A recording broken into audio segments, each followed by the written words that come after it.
Shalom semuanya.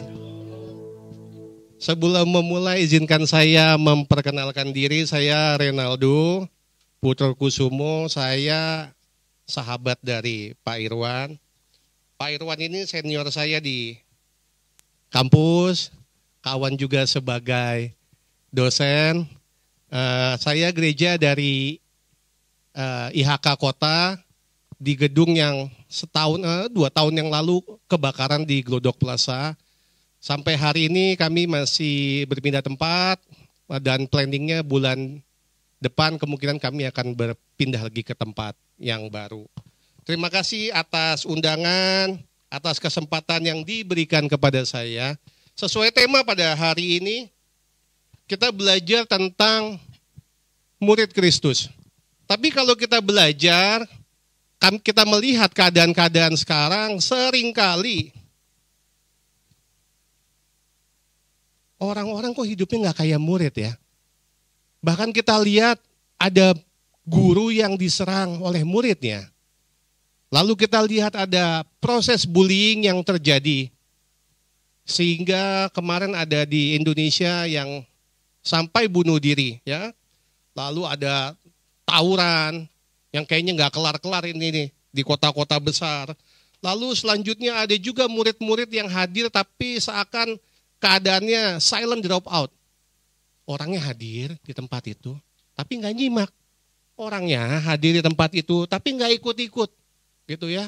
Nggak belajar dengan baik. Begitu banyak juga orang yang senangnya menunda-nunda. Entar besok. Sehingga karakter seorang murid tidak kelihatan gitu, tidak terpancar.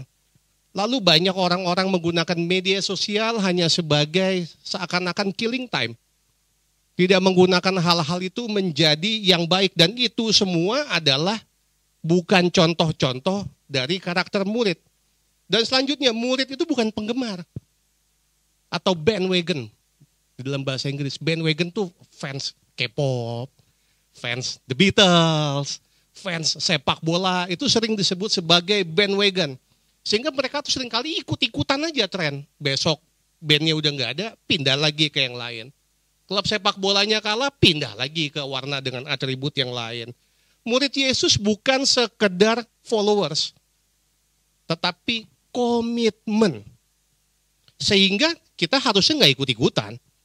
Murid sejati mengikuti Yesus karena kebenaran. Dan bukan karena kenyamanan, dan bukan karena kita suka atau nggak suka. Lalu kita akan masuk kepada tema topik pada hari ini, yaitu menjadi murid Yesus. Tunggu sebentar ya, kita tunggu slide-nya.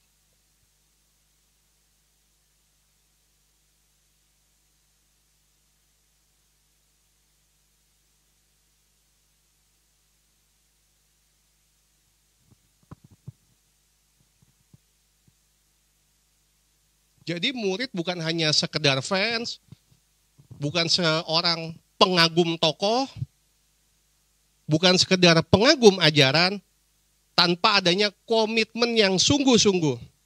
Dengan kata lain cuma setengah hati aja, hari ini gue suka, besok gue gak suka. Murid bukan seperti itu. Murid juga bukan orang-orang yang tidak konsisten. Murid adalah orang-orang yang konsisten. Murid adalah orang-orang yang taat. Murid adalah orang-orang yang mau mendengarkan dan tidak akan mengambil pilihan bahwa aku nggak mau mempraktekannya. Oke, next berikutnya. Saya akan baca bagian 18, Bapak Ibu 19, lalu selanjutnya saya di bagian 20, Bapak Ibu 21 dan 22 akan kita baca bersama ya. Matius 4 bagian 18 sampai dengan yang ke-22. Dan ketika Yesus sedang berjalan menyusur Danau Galilea, ia melihat 2 orang bersaudara, yaitu Simon yang disebut Petrus dan Andreas, saudaranya. Mereka sedang menebarkan jala di danau sebab mereka penjala ikan.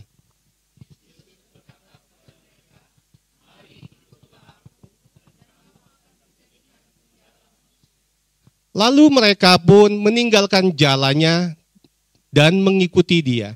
Dan setelah Yesus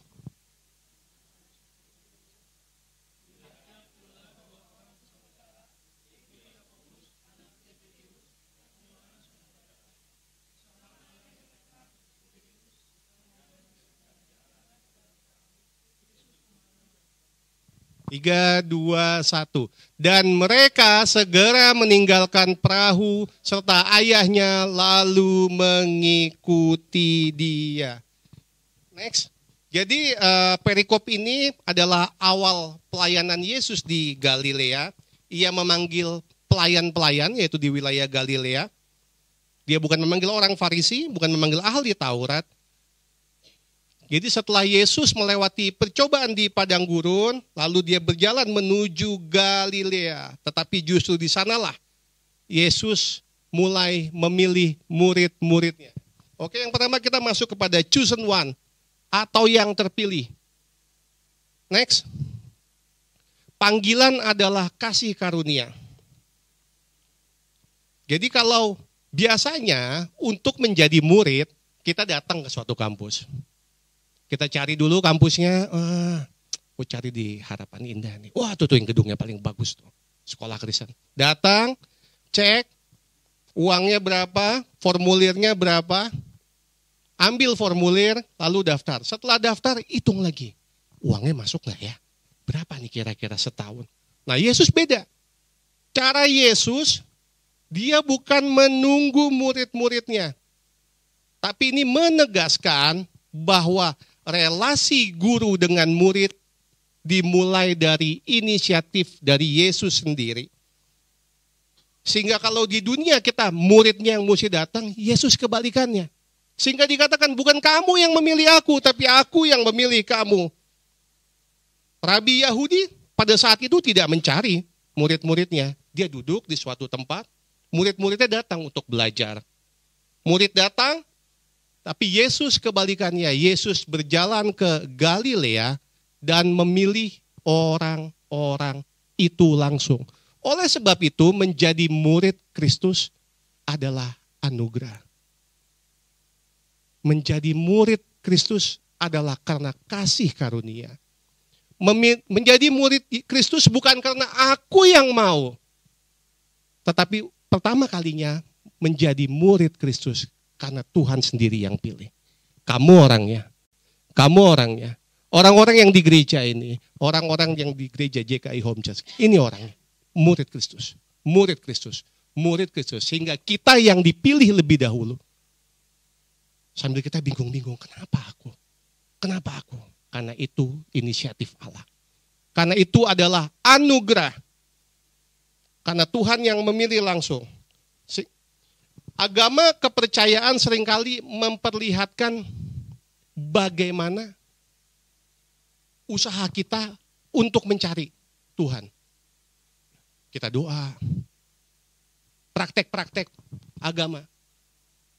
Kita memberikan persembahan. Seakan-akan kita berusaha dengan kemampuan kita sendiri. Dengan kata lain, aku nih yang cari Tuhan. Tetapi cara Tuhan berbeda. Tuhan tunjuk langsung, kamu orangnya. Kamu orangnya, aku mau pakai kamu pokoknya. Pokoknya aku mau pakai kamu. Sehingga sang juru selamat itu turun sendiri datang untuk mencari manusia. Dalam doktrin keselamatan juga sama. Waktu Adam dan Hawa jatuh dalam dosa, bukan Hawa sama Adam miss call gitu. Tuhan, sini dong, samperin gue dong. Habis makan buah apel nih. Kalau udah dibilangin, enggak. Allah sendiri datang turun. Jadi gak perlu, tolongin gue dong. Please help me, tolongin gue. Gak perlu. Tapi Allah sendiri datang. Begitu juga dengan Yesus. Dia datang sendiri untuk memilih murid-muridnya. Sekalipun murid-muridnya saat itu gak tahu, kenapa aku harus dipilih. Ya, seringkali kita bingung. Ditunjuk. Dapat promosi. Kita gak tahu mau bikin apa. Kenapa mesti gue sih? Kenapa mesti gue sih? Tetapi hari ini Tuhan mengkonfirmasi melalui ayatnya. Bukan kamu yang memilih, tapi aku sudah memilih kamu dari pertama sesuai rencana Allah. Oleh sebab itu, kita semua adalah orang yang terpilih menjadi murid Kristus. Beri kemuliaan untuk Tuhan Yesus. Selanjutnya yang kedua, masuk kepada bagian kedua. Pemilihan bukan karena kemampuan. Para murid Yesus ini yang dipilih bukan cendekiawan pada saat itu. Murid Yesus ini orang dari Galilea. Galilea pada saat itu adalah menunjuk sebagai wilayah nelayan. Memang kota perdagangan Galilea, tetapi murid Yesus yang ditunjuk bukan owner perusahaan. Dengan kata lain, mereka adalah pekerja-pekerja keras. Pekerja kasar. Mohon maaf, mungkin tata katanya juga bukan yang halus, bukan soft spoken. Tapi Tuhan pilih mereka satu persatu.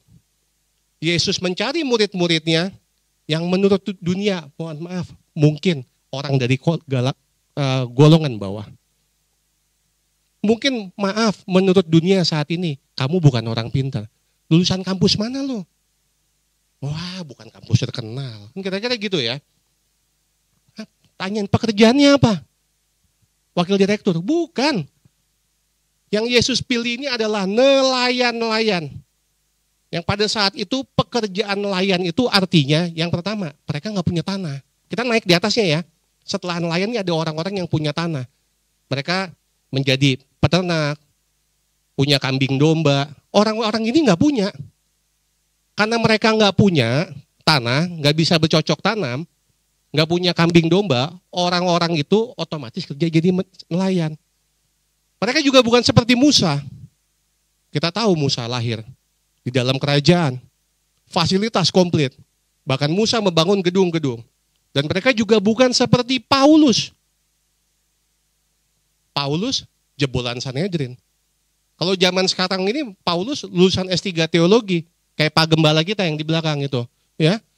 Orang pintar, ahli Alkitab, banyak mengerti. Lalu pada zaman itu ada juga orang-orang dari keturunan Yudea. Asal-usul Raja Daud, Salomo, orang-orang itu tinggal di Yerusalem. Dan Yesus gak ke Yerusalem. Yesus ini ke Galilea. Lalu ada lagi kaum Lewi dan imam, keturunan Harun memiliki tugas menjaga bait Allah. Dengan kata lain rohaniawan. Yesus juga gak panggil mereka. Bukan orang-orang hebat secara agama yang dipanggil. Lalu ada lagi orang-orang, orang Farisi atau ahli Taurat. Dengan kata lain itu isi kitab semuanya dia hafal di luar kepala sampai titik komanya. Saking pintarnya. Tapi kok Yesus gak pilih dia juga ya? Yesus tetap aja ke Galilea. Jangan-jangan kok zaman sekarang nih, jangan-jangan kita langsung mikir, ini orang kurang kerjaan lagi jangan-jangan gitu ya. Lalu selanjutnya, dia juga gak pilih bangsawan yang keturunan Romawi atau pedagang. Orang-orang yang punya tanah, bercocok tanam, orang-orang yang punya kambing domba, yang dikenal makmur, yang dikenal punya banyak uang. Tetapi Yesus memakai orang-orang Galilea. Orang yang menurut orang lain, siapa nih mereka? Mungkin kalau zaman sekarang ini siapa lo? TikTok lo aja followersnya gak ada. Kira-kira gitu ya. Siapa kamu? Facebook aja gak punya. Ini orang siapa sih dipilih-pilih sama Yesus? Kayak, mungkin kalau kita hidup zaman dulu, kita akan bilang, kayak Yesus salah pilih deh, kenapa bukan gua ya? Dan kira-kira seperti itu ya. Dengan kata lain kita terlalu sombong dengan prestis posisi kita. Ternyata orang-orang yang dipilih Yesus bukan orang-orang seperti itu. Seringkali takaran dunia menjadi masuk ke dalam pola pikir kita. Sehingga seringkali kita melihat, hello, siapa lo? Tetapi Tuhan gak pakai orang-orang yang hello itu. Tuhan pakai orang-orang biasa. Tuhan pakai orang Galilea. Kalau Tuhan pada saat itu pakai orang Galilea, maka hari ini juga Tuhan bisa pakai kita semua. Oleh sebab itu kita adalah murid Kristus. Senggol samping dong. Kita murid Kristus bro. Senggol sebelahnya dong. Kita murid Kristus. Haleluya. Selanjutnya masuk ke bagian yang berikutnya. Pemilihan itu membawa tujuan. Kan kita sering kali pilih kan. Ngapain kok gue yang dipilih? Ya kan? Kenapa gak dia aja? Kan sering kali gitu kita begitu ditunjuk. Tolak-tolak orang. Jangan gue ah. Pak Gembala jangan aku dong yang bulan depan. Pak Gembala pilih yang lain aja. Pak Gembala udah tahu aku nggak bisa doa. Disuruh di komsel aku disuruh doakan, aku kan AU nih jadinya. Seringkali kita seperti itu. Tapi kabar baiknya, kamu akan kujadikan penjala manusia. Artinya apa? Artinya Tuhan punya rencana sendiri, bro. Jangan bikin-bikin schedule. Jangan bikin-bikin semua yang sesuai logika. Padahal Tuhan udah punya tujuannya. Kamu tinggal datang, kamu tinggal jalanin. Dan maksud Tuhan terjadi. Dan maksud Tuhan terjadi itu bukan main-main. Waktu maksud Tuhan terjadi, pasti ada sesuatu yang besar. Waktu maksud Tuhan untuk hidup kita, pasti ada big plan. Ada rencana besar. Tuhan punya tender yang kita nggak mengerti. Tuhan punya tender yang kita sendiri nih nggak tahu. Aduh, kenapa aku sih? Sehingga saat ini mungkin Anda dipanggil untuk melayani. Anda dipanggil atau suatu posisi di dalam pekerjaan, tapi seringkali respon kita tuh nggak bagus. Oleh sebab itu sekarang ada sesuatu di depan mata, ada offering, ada penawaran, ada promosi, langsung jawab, yes. Nggak usah bilang enggak lagi, langsung bilang ya aku mau karena ini rencana Tuhan. Kalau orang Galilea dipakai, maka hari ini juga aku dipakai. Kalau aku dipakai, pasti Tuhan juga memilih aku dengan takaran-takarannya Tuhan. Kalau Tuhan pakai aku hari ini, pasti ada maksud dan tujuan Tuhan. Yaitu apa? Untuk pekerjaan Allah yang sudah dipersiapkan. Mungkin hari ini kita ngomong, kita berpikir pakai pikiran-pikiran dengan takaran dunia. Sehingga kita ngomong, aku kan bukan siapa-siapa. Aku kan gak bisa apa-apa. Aku kan orang kecil. Fisik aku lemah, aku kan gak kayak bapak yang ngomong di depan itu tinggi besar. Aku kecil, dari kecil aku sakit-sakitan. Aku gampang kena flu. Dan aku orang biasa-biasa aja. Aku gak pinter, gak kayak Pak Gembala yang sekolahnya S3. Aku orang biasa-biasa yang gak punya pengalaman. Tapi Tuhan mau pakai kita. Selanjutnya kehidupan kita sebagai murid, bukan kita yang ngomong. Bukan kata orang lain juga ngomong, lu bukan siapa-siapa lu. Lu beruntung aja lo. Bukan karena itu. Tetapi karena Tuhan sendiri yang sudah menentukannya. Kehidupan kita menjadi murid Kristus ditentukan oleh Roh Tuhan yang tinggal di dalam kita. Sehingga waktu kita dipilih, kita diberi kemampuan, transformasi terjadi, terobosan terjadi, dan kita akan menjadi orang-orang hebat. Melalui kehidupan kita, nama Tuhan terus dimuliakan. Beri kemuliaan untuk Tuhan Yesus. Oke, next ke slide berikutnya. Discipleship atau pemuritan. Next. Jadi murid itu dengan kata lain taat. Taat artinya tidak ada alasan, titik. Kata siapa? Kata tuh Renaldo Kusumo, tuh siapa lagi tuh orang tuh. Itu saya bikin sendiri, ya. Taat itu artinya mengikuti Tuhan. Waktu dibicarakan meninggalkan jala, orang-orang itu langsung keluar. Di Matius ya, Matius 4. Mereka dibilang meninggalkan jala, mereka segera meninggalkan jala. Ini berbicara tentang ketaatan. Ketaatan adalah tanda murid sejati. Meninggalkan jala ini menunjukkan tentang ketaatan yang penuh iman. Mereka nggak pikir-pikir lagi tuh. Dapat perintah ninggalin jala langsung aja. Tapi bagaimana dengan kita hari ini? Seringkali kita menyerahkan kendali kehidupan kita menggunakan logika kan. Gue disuruh ninggalin mau kemana nih? Udah ada belum, gajinya berapa tuh ke sana? Tapi Tuhan bilang saya suruh ke sana. Tapi gajinya berapa? Oh diajak pelayanan nih sama Pak Irwan. Tapi gue suruh pelayanan gue mau ngapain nih? Nggak pasti gitu, cuma disuruh capek-capek doang ya. Seringkali logika kita membuat kita nggak taat. Dan seringkali kita sebagai manusia ada di comfort zone kita. Udah biasa begini ya gini aja. Jangan disuruh begitu dong. Orang aku udah begitu jangan disuruh begini. Aku maunya begitu aja. Seringkali gitu. Nah, dan seringkali di dalam ketaatan ini kita masuk di tengah budaya yang namanya seneng nunda-nunda. Jangan sekarang minggu depan aja. Oh Tuhan mau pakai aku sekarang, ntar aja. Kalau gaji aku udah 2 digit, aku mau melayani Tuhan. Dikasih sama Tuhan beberapa tahun kemudian gajinya 2 digit, tambah lagi. 2 digitnya, angka belakangnya naikin dong Tuhan. Baru sebentar lagi aku mau menjadi pelayanmu. Baru sebentar lagi aku mau jadi orang yang hidupnya benar. Baru nanti aku mau ikut Tuhan dengan baik-baik. Tuhan tambahin lagi dong. Kok Tuhan tambahin aku nggak jadi orang sombong deh. Kan uang aku udah banyak. Seringkali kita menjadi dalam keadaan yang senengnya nunda-nunda segala sesuatu. Padahal iman menunda adalah bukan iman yang hidup. Karena ketaatan sejati sebagai murid Kristus bergerak dulu sebelum semuanya terasa aman. Karena rasa aman itu datang bukan dari dunia. Tetapi rasa aman adanya dari Tuhan sendiri. Karena Tuhan adalah kasih. Mengasihi hati kita, memberkati hati kita, sehingga ketentraman, kenyamanan adanya dari Tuhan. Lalu selanjutnya, ketaatan di dalam dunia profesi, masih yang atas ya, nggak apa-apa. Kita di dalam pekerjaan, seringkali ada peluang untuk curang terbuka. Seringkali ada peluang untuk malas datang lebih cepat. Tetapi ketaatan bukan seperti itu. Kita lihat Pak Gembala ya contohnya ya, ada lagi Pak Robi contohnya, orang-orang bergerak dari sekuler, tetapi sama Tuhan tetap pol-polan, tetap pelayanan, tetap all out. Sehingga pegawai-pegawai Tuhan yang ditempatkan di dalam suatu perusahaan memiliki integritas.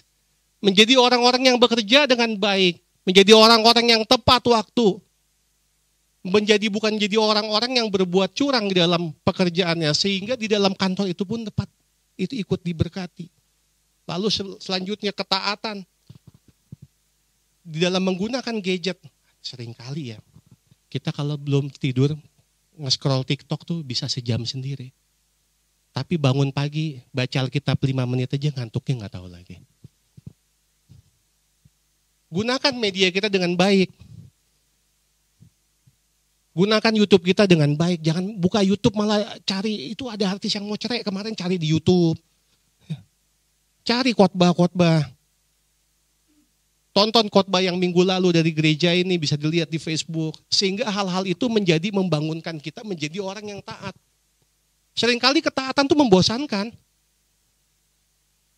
Seringkali ketaatan itu tidak menyenangkan.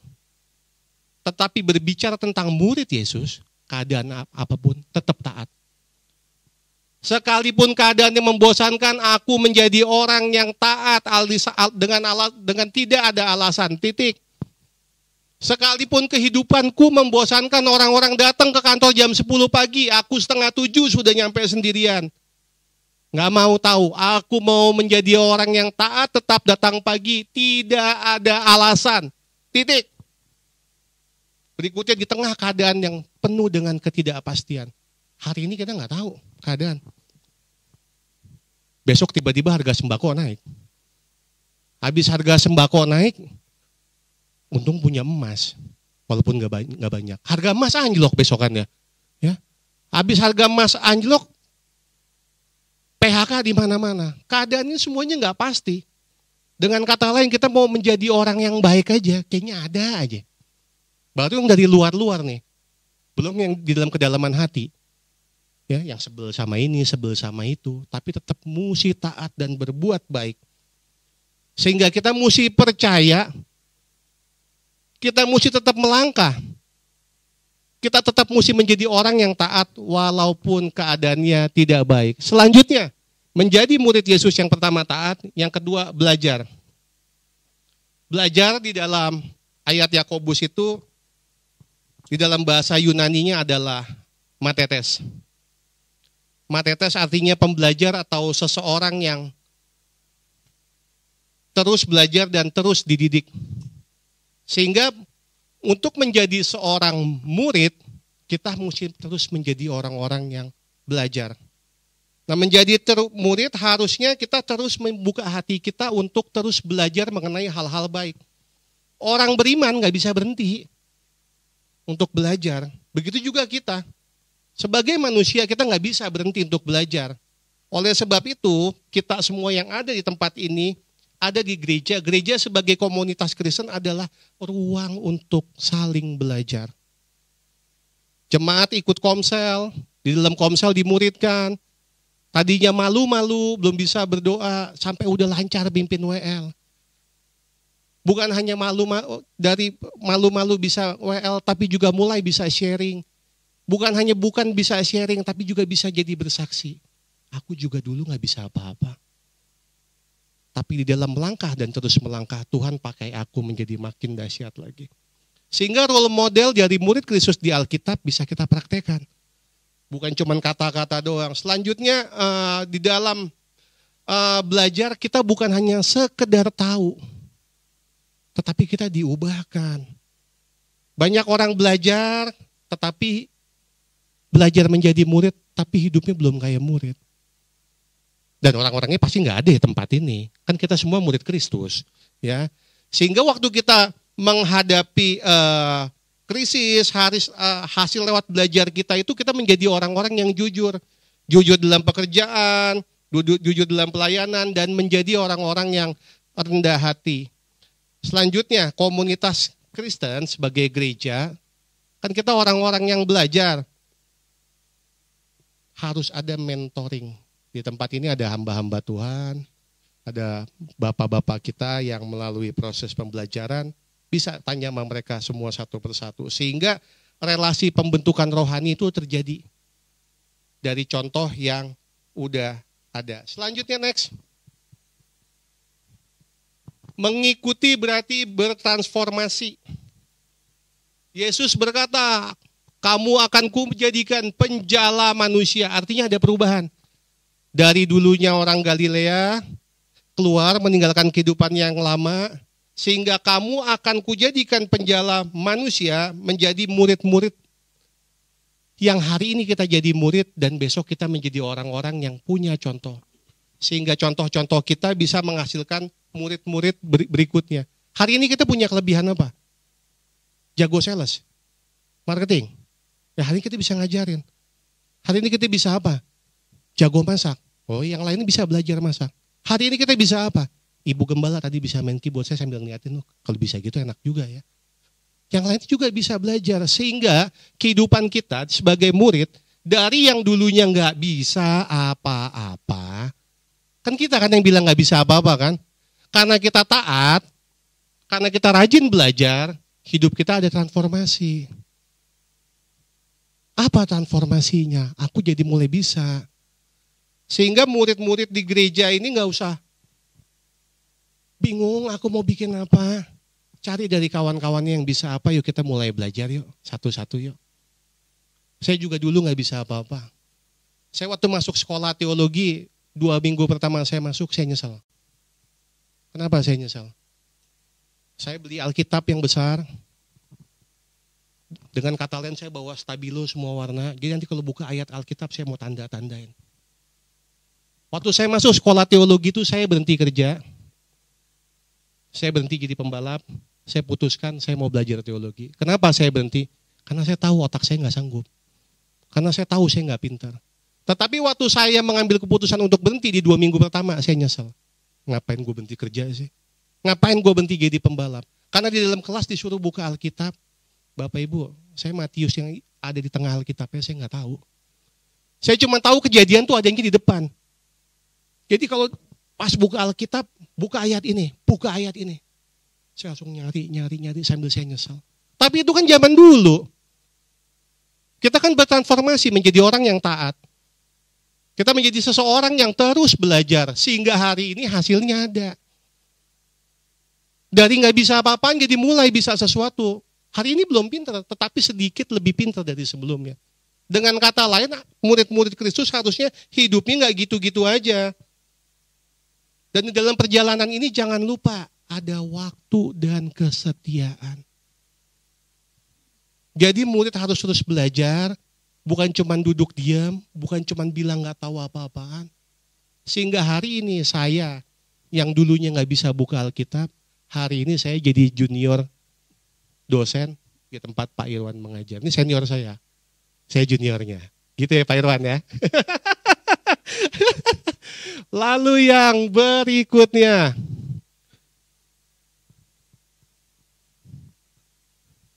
Oke. All out commitment atau totalitas. Meninggalkan yang lama. Para murid meninggalkan jala, bahkan keluarga mereka. Dalam konteks Yahudi, mereka itu kan zaman dulu kerjanya memang pekerjaannya tukang ikan. Dia ninggalin pekerjaannya. Lalu selanjutnya, selain meninggalkan pekerjaannya, dia meninggalkan keluarganya.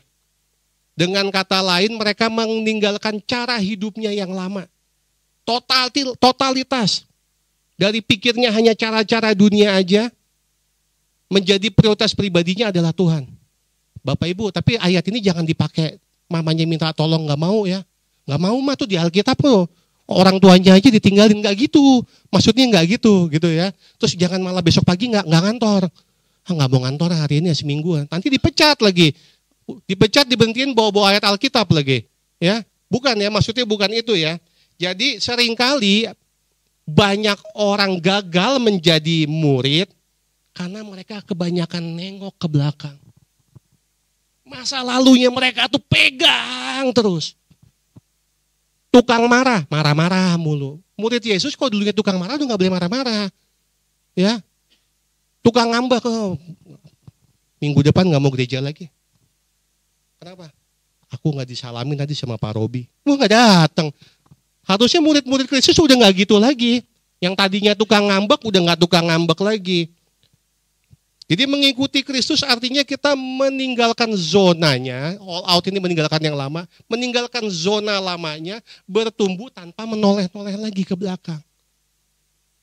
Tukang marah-marah, tukang ngambek, tukang gosipin orang, udah gak ada lagi di sini. Sehingga hari ini saya percaya orang-orang itu gak ada di tempat ini. Ada di luar sana.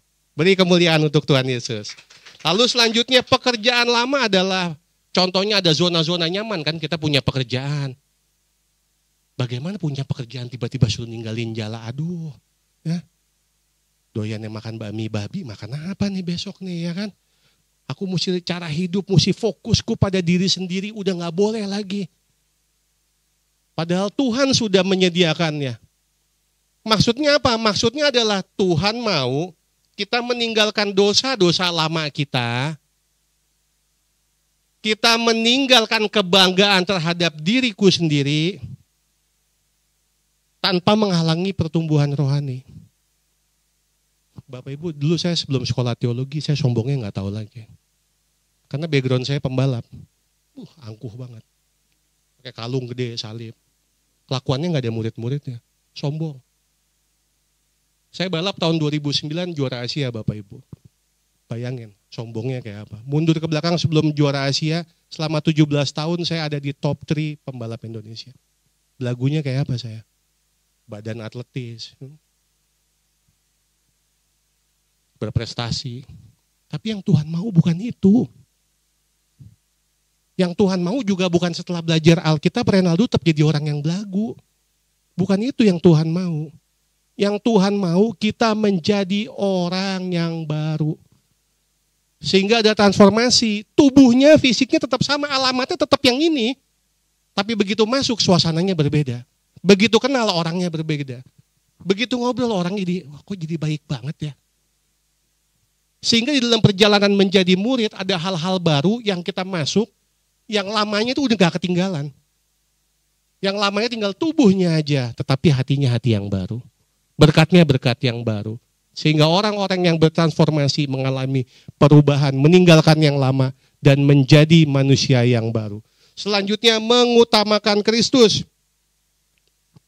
Yesus gak menolak bahwa kamu harus punya gak punya pekerjaan, ninggalin jala. Kasih kepada Kristus harus merupakan yang prioritas. Yesus juga gak bilang udah sekarang tuh, wah ada ayatnya nih, ayahnya ditinggalin, besok pagi istri gue pagi-pagi gue tinggal mancing. Bukan begitu juga. Maksudnya bukan begitu Bapak Ibu. Jadi jangan dipelintir-pelintir. Artinya mengikuti Kristus, Kristus sebagai yang terutama. Kristus sebagai posisi yang tertinggi. Bukan berarti kita nggak boleh punya pekerjaan. Bukan berarti kita tidak mengurus keluarga kita. Tetapi pemuritan sejati selalu ada pada resiko bahwa kita harus milih manakah yang terutama. Dengan kata lain, Kristus tidak mau kita hidup hanya setengah-setengah. Ntar aja lah kalau ada waktunya baru gue jadi orang baik. Ntar aja lah, minggu depan lah. Ini kan bulan November, Desember. Mulai Januari lah saya gak jadi tukang marah-marah lagi. Tapi begitu masuk Januari, habis Paskah deh. Habis Paskah saya mau mulai rajin lagi baca Alkitab. Seringkali kita seperti itu. Dan Tuhan tidak mau untuk kita berbuat seperti itu. Sehingga banyak orang Kristen selama ini gak mau terlibat nunggu jadwal. Gak mau terlibat menjadi lebih baik nunggu karir. Gak mau untuk komitmen. Karena ada hobi-hobi kesenangan mereka yang mengganggunya. Sehingga di dalam menjadi murid Yesus kita mesti berkorban, artinya bukan meninggalkan pekerjaan. Tetapi mengubah motivasi. Motivasi yang benar. Motivasi ibadah yang baik. Motivasi hidup menjadi lebih baik lagi.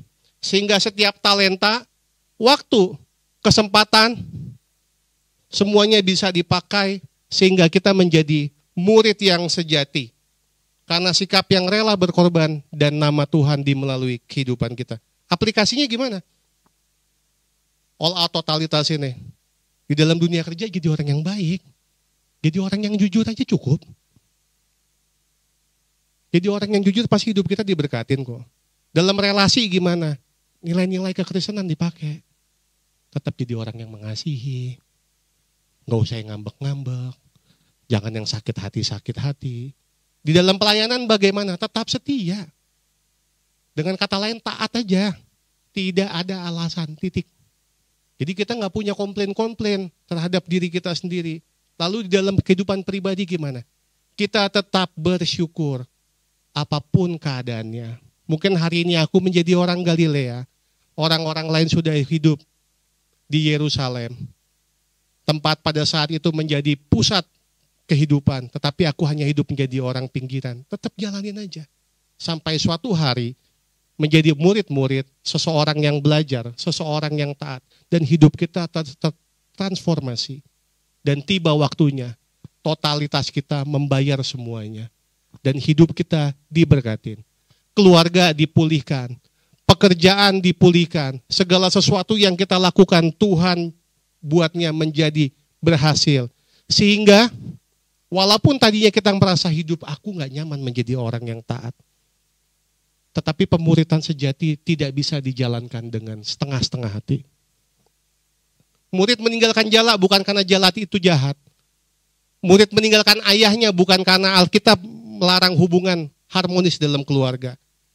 Tetapi karena waktu kita menjalankannya dengan sungguh-sungguh, Tuhan melihatkan bahwa orang sungguh-sungguh hidupnya diberkatin. Jadi aplikasinya gimana? Dipilih oleh karunia. Dipilih menjadi murid bukan kita hebat, bukan karena kita keren, bukan karena aku siapa. Lalu kita dibentuk melalui ketaatan. Di dalam taat ini halnya membosankan, halnya menyebalkan. Tetapi setiap kebosanan itu terjadi, hal-hal menyebalkan itu terjadi, ngomong sama diri sendiri. Nyalain HP, selfie mirror, ngomong. Taat, bro, gak ada alasan. Ayo kita langkah terus. Sehingga hati kita menjadi hati yang teguh. Anak-anak Tuhan hatinya gak lemah. Yang terakhir, kita diuji waktu totalitas. Apakah sudah total kita di dalam Tuhan? Atau jangan-jangan kita masih setengah-setengah? Apa di dalam tengah perjalanan kita masih mau putar balik lagi, switch off? Apakah kita masih goyang terhadap ketaatan? Oleh sebab itu, hari ini Yesus bertanya, mari ikutlah aku. Apakah kita siap? Pertanyaannya. Pasti kita akan bilang, aku bukan siapa-siapa. Alkitab udah jawab melalui Matius, orang Galilea dipilih yang bukan siapa-siapa. Berarti hari ini kita semua adalah murid Yesus. Yang kedua, kita akan dibentuk sebagai murid. Murid harus menjadi orang yang taat. Murid harus menjadi orang yang mau belajar, dan murid harus bertransformasi. Dari nggak bisa apa-apaan, taat. Dari nggak bisa apa-apaan, belajar. Dari nggak bisa apa-apaan, bertransformasi, berubah. Sehingga aku sudah bisa, aku udah biasa melakukannya. Dan yang terakhir, mari kita korbankan hidup kita. Pengorbanannya nggak susah kok. Tuhan cuma mau kita setia aja. Cuma seringkali kita pusing. Gua mesti bagaimana? Seringkali kita di dalam logika kita yang lama. Dengan kata lain, kita kebanyakan alasan. Mari kita berdoa.